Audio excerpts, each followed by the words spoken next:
அனைவருக்கும் வணக்கம். ஸ்ரீ தேவி பாகவதம். சவுனகர் சூத மகரிஷியில் சொல்லும்படியாகவே அவருக்கு சொல்கிறது போல அங்கே இருக்கக்கூடிய மகரிஷிகளுக்கு எடுத்து சொல்லிகிட்டு இருக்கிறார். புராண இதிகாசங்களை கேட்குறது சாத்வீகம்னும், காவிய நாடகங்களை பார்க்குறது அப்படின்றது ராஜசம்னும், தாமசம்ன்றது எதுன்னா ஊர்வம்புகளை பேசுறதும்னா, இந்த மூன்றுக்குமே பலன் அப்படின்னும் பொழுது புராண இதிகாச கதை விஷயங்களை கேட்கறதுனால உத்தமமான பலன் சேரும்னும், இந்த போல இந்த காவிய நாடகங்கள்லாம் பார்க்கறதுனால இல்லை படிக்கிறதுனால அதனால என்ன அப்படின்னா மத்தியமான பலனும், மற்றதுக்கு இருக்கக்கூடிய ஊர்வம்புகளை பேசுறது அப்படின்றது அது அதமமான நிலை, அதாவது கடைசி நிலை அப்படின்னு நம்ம இப்போ இதையே பிரித்து இன்னும் சொல்கிறார். சாத்வீகமான சிரவணம்னு ஒன்று சொன்னோம் இல்லையா, அந்த சாத்வீக சிரவணத்திலேயே மோட்சத்துக்குரிய விஷயங்களை பற்றி மட்டும் ஒருத்தன் கேட்கணும்னு ஆசைப்பட்டு கேட்பானே, ஆனால் அது உத்தமமானது. அதே சாத்வீக சிரவணத்திலேயே சாத்வீகமான விஷயங்களை கேட்கறதுலையே எனக்கு இந்த மோட்சம்லாம் வேண்டாங்க, சொர்க்கம் மட்டும் போகிறோம், அதனால் சொர்க்கத்துக்கு போகும்படியான ஒரு பாக்கியத்தை விடுங்க, அதுக்கு வழி சொல்லுங்க அப்படின்னு ஒருத்தன் கேட்குறான்னு வச்சுக்கோ. அது எப்பேற்பட்டது அப்படின்னா மத்தியமமானது, மதியத்தில் இருக்கிறது. சரி, அப்போ தாமசம்ன்றது என்னன்னாக்கா அந்த மோட்சமும் வேணாம், இந்த சொர்க்கமும் வேணாம், இங்கேயே இந்த பூலோகத்தில் இப்படியே சுகபோகங்களை அனுபவிச்சுட்டு முடிஞ்ச வரைக்கும் வாழ்ந்துட்டு அப்புறம் துன்பம் வந்தால் துன்பத்தை நான் பார்த்துக்கிறேன் அப்படின்னு வாழறானே, இது அதமமானது. இப்போ ராஜச விசாரத்தில் அப்படின்னா, ராஜச விசாரத்தில் பார்த்தோம் உத்தமமானது எதுன்னா, தான் ஏதோ படிச்சிருக்கிறோம்ல, ஏதோ காவியங்களை படித்தோம், நாடகங்களை படித்தோம், இதெல்லாம் படித்தோம். இந்த காவிய நாடகங்கள்லாம் படிச்சிருக்கிறதுனால இதெல்லாம் படித்து கொண்டு தன்னுடைய மனைவியோடு மட்டும் சுகித்து இருக்கிறதுன்னு இருக்கே, அதுதான் உத்தமம்.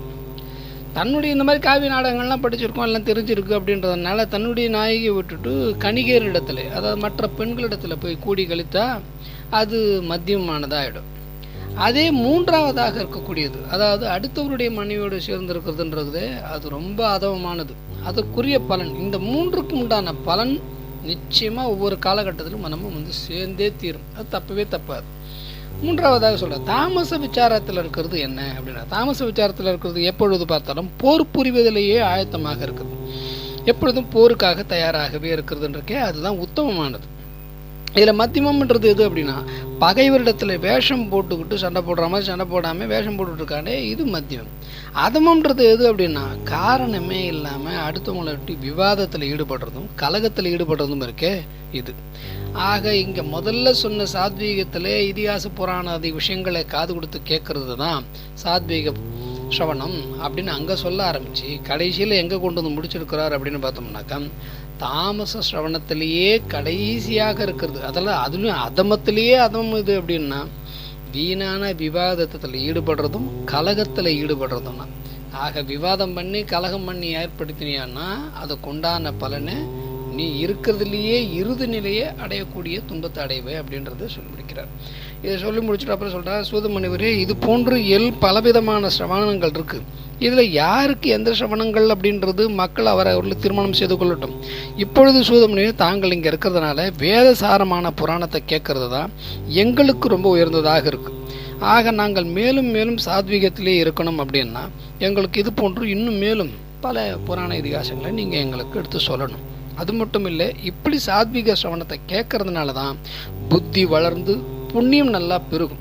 இப்படி புண்ணியம் பெருக ஆரம்பித்ததுனாலே காலகாலமாக ஜென்மாந்திரமாக சேர்த்து வைத்திருக்கின்ற இந்த பாபங்கள் என்கின்றது நாசமாகும்.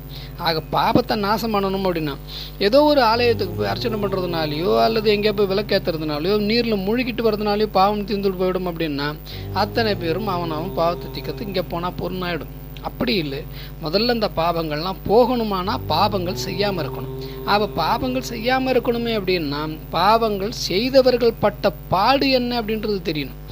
தர்மத்திலேயே இருக்கிறவன் பட்ட பாட்டை கூட பார்த்தோம்னா ஹரிச்சந்திர நலச்சந்திர நலதமயந்தி சரித்திரத்தை பார்க்கும்பொழுது தர்மத்திலே இருந்தவர்கள் அவர்களே படாத பாடு விடுகிறார்கள் அப்படின்னும் பொழுது இந்த தர்மத்தை விட்டுட்டு விலகினவர்களுடைய கதி என்ன கதியாக இருக்கும். அதிலும் இது போன்ற சிரவணங்கள்லாம் இல்லாமல் தாமசத்திலேயே இருக்கிறவருடைய கதியெல்லாம் சொல்லி மாளாது. ஏன்னா சுகமாக வாழ்வு இருக்கிறது போல இருக்குமே தவிர திடீர்னு அது மாறி போகும். அது எப்படி மாறி போகும் என்றால், ஒரு படகுல போய் கொண்டிருக்கும் பொழுது சுகமான பயணமாக இருக்குது, திடீர்னு ஒரு துவாரம் ஒன்று, அந்த துவாரத்தின் வழியாக உள்ளே தண்ணீர் மூழ்கிற அந்த நிலை என்னவோ அந்த கதி அடைவார்கள் இவர்கள்லாம். ஆக அந்த கதி எங்களுக்கு வேண்டாம், நாங்கள் சாத்வீகத்தில் இருக்கணும், நீங்கள் மேலும் புராணங்களை எங்களுக்கு சொல்லி கொண்டு போங்கன்னு சொல்லி முடிக்கிறார் சவுனகர். பெறுவதெல்லாம் நலமே.